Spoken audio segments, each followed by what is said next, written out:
Welcome back to Investing Talk Podcast. Good to be here. Today, we're going to take a look at NextDecade. They're a clean energy company based out of Houston. You sent over some material on them. I did. We've got a company overview, sort of laying out their vision. Then there's a due diligence report from earlier this year, 2025. Okay. And also a more recent report that looks at their expansion plans, stock trends, that kind of thing. Market dynamics, too. Right. So the plan, as always, is to sift through these, pull out the key bits, and give you a clear picture of NextDecade, where they are now, where they might be heading in clean energy, without, getting lost in the weeds. Sounds good. Okay, so starting with the basics.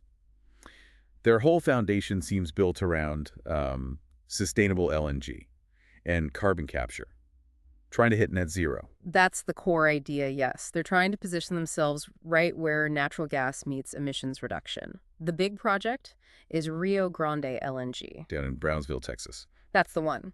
The goal there is producing LNG, but with a, let's say, lower carbon footprint compared to the old ways. And it's not just the gas part. They've also got this other piece, NextDecade Carbon Solutions. What's that about? Well, NXT Carbon Solutions is meant to be sort of a full-service offering for carbon capture and storage, so capturing CO2 from industrial sites. Okay. And then storing it underground, safely. They see this kind of end-to-end approach as a real differentiator. Interesting. Now, looking at what they've been up to recently, that deal with total energies for LNG from Train 4, that seems like a pretty big step. Oh, it's definitely significant. It's a 20-year agreement for 1.5 million tons per year that provides a really solid base for future revenue. A long-term commitment like that. It shows some real confidence in the project, And it looks like they're not stopping there. Plans to expand Rio Grande LNG even further, maybe add a 6th train? The fact they're already talking expansion suggests they see strong future demand, especially for this lower carbon product they're promising. Makes sense. And they're moving towards a key financial step, too. Getting the financing lined up for Train 4 looks like Q2 2025. Okay, so lots of project activity. Which brings us to the financials. Based on what we saw from early 2025, what does that picture look like for a company that's still, building?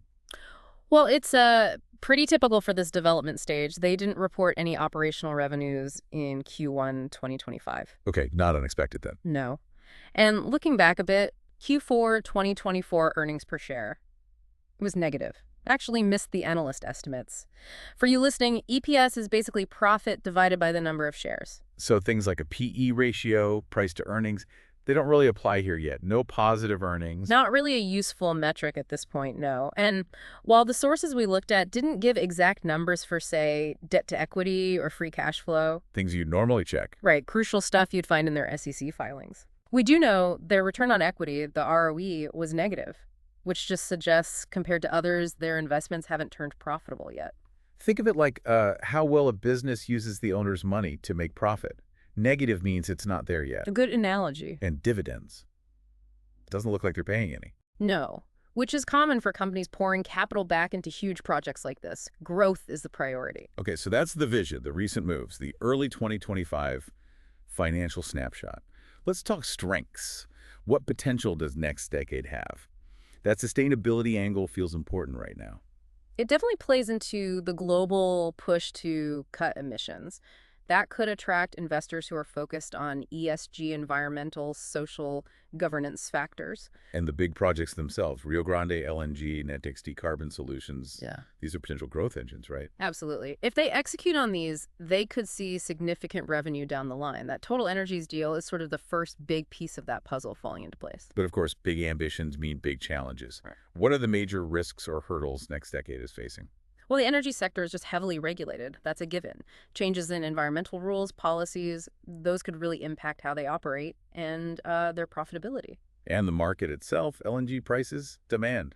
It can swing wildly, can't it? That's a huge factor. Volatility there creates risk for their revenue projections.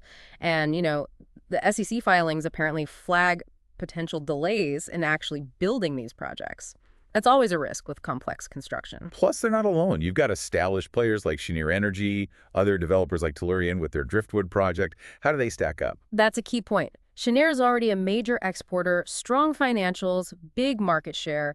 Tellurian is pushing cost efficiency but has had, some challenges locking in contracts. So NextDecade is kind of the newer player with a specific focus. Right. Their angle is the lower carbon LNG and the integrated carbon capture. That's their differentiator, but they're still in that challenging developer phase compared to an established operator like Cheniere. Okay, so with all that in the mix, the deals, the plans, the finances, the competition, how has the market reacted? What's the sentiment, the stock performance been like? Well, recently there's been an uptrend. The stock hit $7.75 around May 12th, 2025, after, I think, 4 straight days of gains. What's driving that likely? Seems likely it's the expansion news and that Total Energies agreement boosting investor confidence.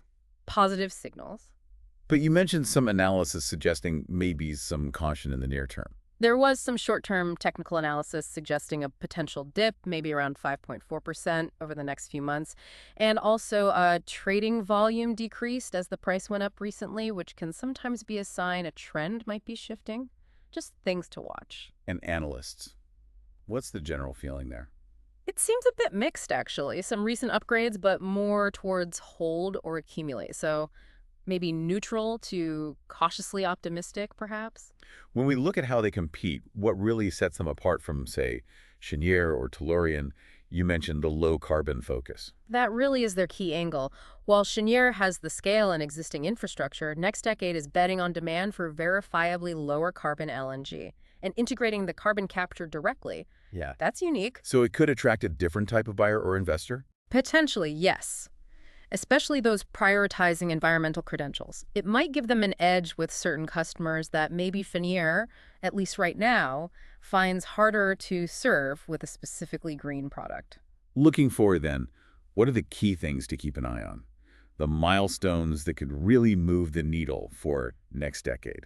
Finishing phase 1 of Rio Grande LNG, actually getting it built and operational, that will be massive, a huge catalyst if they hit it. Makes sense. And then for the NextDecade carbon solutions side, it's really about how quickly industries start adopting carbon capture more broadly. The faster that happens, the better for that part of their business. And it sounds like just generally keeping track of regulations, energy market prices, Yeah. those external factors remain critical. Absolutely critical. Those can change the landscape pretty quickly for any company in this space. Okay, so let's try to wrap this up. NextDecade is carving out a niche in clean energy, focusing on lower carbon LNG, integrated carbon capture. They've landed a major deal.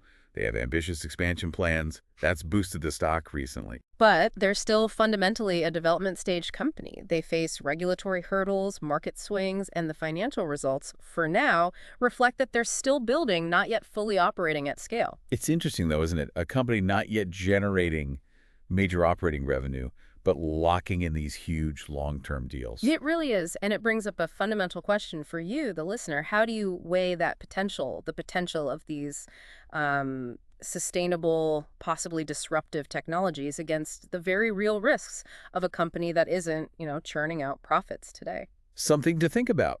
We definitely encourage you to subscribe, like this discussion, and leave a comment if you found this overview useful for understanding NextDecade and where it fits in the energy transition.